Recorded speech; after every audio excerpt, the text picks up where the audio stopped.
Bonjour et bienvenue sur ma chaîne du Shogi Dojo Lyon. Aujourd'hui, je vais vous parler du château Yagura. Alors, le château Yagura est un château très populaire. Il est réputé pour être très solide. Et d'ailleurs, Yagura signifie la tourelle de défense d'une forteresse. Première partie, comment construire un Yagura. Dans cette première partie, je vais vous montrer comment construire un château Yagura. Alors, le premier coup consiste à pousser le pion en diagonale du fou pour ouvrir la diagonale. Ensuite, on va monter le général d'argent comme ceci. Ensuite, pousser les deux pions comme cela. Deuxième général d'argent en diagonale.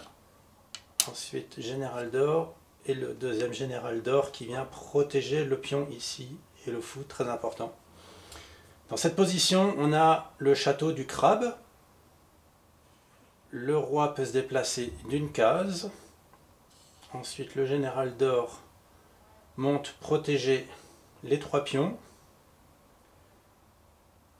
Le général d'argent vient se placer ici pour protéger la case ici. Le fou est replacé à cet endroit-là. Désormais, le château est construit et le roi peut rentrer dans le château. Parfois, vous serez obligé de changer un petit peu l'ordre des coups, en particulier si vous êtes goté. Admettons votre adversaire joue ce coup-là, vous poussez le pion pour ouvrir la diagonale, et votre adversaire pousse le pion une deuxième fois. Dans ce cas, vous allez devoir jouer votre fou sur cette case pour protéger contre la poussée du pion. Et ensuite, votre général d'argent va se développer de cette manière. Et vous allez devoir faire quelque chose comme ça.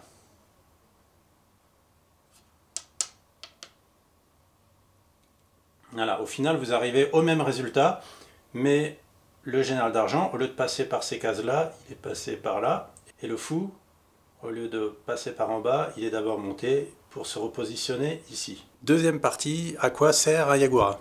Le château Yagura est très fort pour défendre contre une poussée du pion de votre adversaire en tour fixe.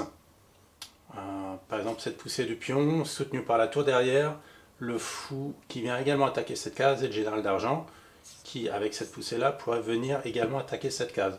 Donc cette case-là, avec le château Yagura, vous la défendez une fois, deux fois avec le général d'argent et une troisième fois avec le fou. Voilà, donc ici, vous avez une case très très forte. Notez également que le fou, en étant positionné ici, non seulement défend cette case-là, mais c'est également un atout offensif si vous-même, vous choisissez, par exemple, d'attaquer à cet endroit-là. Troisième partie, quelles erreurs éviter lorsqu'on construit un Yagura? Alors la première erreur à éviter, c'est par exemple de mettre un général d'or ici plutôt que le général d'argent, ou celui-là. La raison est la suivante, c'est que ce général d'argent, là, il est bien placé pour protéger cette case et revenir en arrière si besoin. Si au contraire vous avez mis un général d'or, une fois qu'il vient là, il ne pourra pas retourner en arrière. Bon, et en plus, pour amener un général d'or comme ça, ça prendrait un coup de plus pour construire le château. D'accord? Donc c'est bien le général d'argent ici. Deuxième erreur à éviter, c'est de pousser le pion de l'aile. C'est un coup qu'on retrouve régulièrement dans d'autres châteaux. Lorsque on craint des attaques latérales, ça permet au roi d'avoir une case de fuite, de partir par là. Dans cette configuration, votre adversaire va attaquer en tour fixe. Et donc il n'y aura pas d'attaque latérale, mais l'attaque sera frontale. Si bien que la case de fuite n'est pas indispensable, elle est même dangereuse. Car en poussant ce pion-là, vous allez faciliter une attaque sur l'aile. Imaginez, votre adversaire pousse le pion, vous prenez, et là, votre adversaire peut sacrifier son général d'argent, comme ceci. Vous prenez avec la lance, prenez la lance,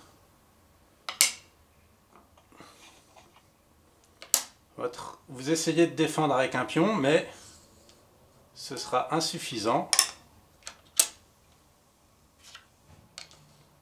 la lance vient là, le cavalier recapture la lance et parachutage du pion pour attaquer le cavalier. Donc là il y a une très très forte attaque qui compense largement le sacrifice du général d'argent. Donc je vous conseille vraiment d'éviter de pousser le pion sur l'aile. Alors, autre point auquel il faut être vigilant, c'est sur la position du fou, qui se trouve habituellement sur cette case. Si jamais vous choisissez de mettre le fou à cet endroit-là, il faudra être vigilant à plusieurs choses. D'abord, peut-être vous allez obstruer la case sur laquelle devait se rendre le général d'argent. Donc ça peut être embêtant. La deuxième chose, c'est que si vous n'êtes plus là, vous défendez moins bien ici. Autre point, si vous êtes là, votre adversaire peut peut-être mener une attaque ici, avec le risque suivant, en poussant le pion, cavalier reprend pion, et fourchette sur général d'argent et sur le fou. Enfin, si votre fou est sur cette colonne, plus tard, peut-être la tour, vous bloquerez la tour sur la 5e colonne si jamais vous vouliez la placer sur cet endroit. Voilà, donc bien avoir en tête ces points-là. Je ne peux pas dire que c'est une erreur de mettre le fou là, dans des variantes dans lesquelles ça peut se jouer, mais il faut être vigilant à tous les points qu'on vient de voir ensemble. Une autre erreur à éviter, c'est d'essayer de construire le château en voulant économiser un coup. Alors comment on pourrait faire cela? En fait, de la manière suivante. Imaginez, vous faites comme ça. Placez les généraux. Et au lieu de placer le général d'or et déplacer le fou comme ça, vous essayez d'amener le roi directement ici. Et voilà, vous finissez le château de cette manière. Donc là, on voit que en construisant le château de la sorte, vous avez économisé un coup puisque le roi est déjà dans le château sans avoir eu besoin de rejouer ce coup de fou. Donc vous avez économisé un coup de fou. En réalité, lorsque votre roi va se retrouver ici, votre position serait très vulnérable à des attaques rapides. Et bon, sans montrer les variantes parce que sinon ce sera un petit peu long. En tout cas, voilà, retenez que si vous essayez de faire ce château rapide, vous vous exposez à une attaque rapide également. Donc si votre adversaire joue lentement et vous laisse la possibilité de construire le château plus vite, très bien, profitez-en. Mais faites bien attention car ça peut être très dangereux. Quatrième partie, comment attaquer un Yagura? Alors comme aucun château n'est parfait, je vais vous montrer une technique qui est extrêmement efficace pour attaquer un château Yagura. C'est la technique Migi Shikenbisha. Alors dans cette position, imaginez que le cavalier avance ici pour attaquer le général d'argent. Le général d'argent peut avoir envie de fuir cette attaque pour éviter de perdre la qualité. Remarquez dans cette position que la diagonale du fou est encore ouverte. Et du coup, votre adversaire en profite pour pousser le pion. Vous ne pouvez pas le capturer car le pion est cloué en raison du fou qui attaque le roi. Si bien que dans cette position, le roi se déplace pour enlever le clouage. Dans ce cas, le pion capture ici, en poursuivant l'attaque. Le général d'argent, s'il prend, eh ben, il va être pris du fou ou de la tour, donc il se déplace. Et là, surprise, l'attaque se poursuit avec le pion qui pousse promotion, qui attaque les 3 pièces. Donc le général d'or prend cette fois-ci. Et là, coup inattendu, sacrifice de la tour, comme ceci, sur le général d'argent. Et là, vous ne pouvez pas prendre la tour, parce que si vous prenez la tour promue, donc le dragon, si vous faites ça, eh bien, en parachutant le général d'or qui vient d'être capturé, il y a déjà un mat. Le général d'or étant protégé par le fou, le roi ne peut pas recapturer. Évidemment, ça c'est le développement idéal du côté attaquant. La défense a d'autres manières de se défendre, mais c'est une manière de vous montrer comment attaquer le Yagura. Je vais vous montrer une autre manière d'attaquer le Yagura. Alors imaginons qu'on est plutôt en fin de partie, qu'il y a eu déjà pas mal d'échanges. Dans ce cas, une attaque efficace pourrait consister à parachuter la tour sur la même rangée que le roi. Et ensuite, vous avez plusieurs choix.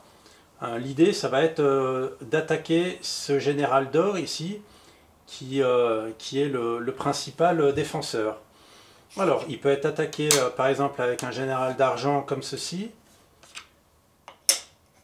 Il peut également être attaqué par un fou. Autre manière d'attaquer, parachuter le fou ici pour capturer ce général d'or. Le général d'or ne peut pas reprendre à cause du clouage de la tour. Cinquième partie, quelques variantes du Yagura. Maintenant, je vais vous montrer deux variantes du château Yagura, en particulier lorsqu'il y a eu un échange de fous en début de partie. Dans ce cas, pour éviter justement les parachutages qui peuvent être un peu embêtants, au lieu de fabriquer le château Yagura de telle manière, vous pouvez faire cette variante-ci. Voilà, cette variante du Yagura s'appelle le Kata Yagura. Donc il a pour objectif de mieux défendre contre un parachutage de fou. Et il existe également dans le même esprit le Doi Yagura qui veut encore mieux protéger contre un éventuel parachutage de fou. Voilà. La contrepartie, c'est que dans les deux cas, la faiblesse va être sur ce pion-là, puisque ce pion-là n'est défendu que par le roi, alors que dans la variante principale, ce pion est également défendu par le général d'or. Voilà, c'est tout ce que je voulais vous présenter aujourd'hui sur le château Yagura. J'espère que ça vous donnera envie de le jouer, et à très bientôt, j'espère, pour d'autres vidéos.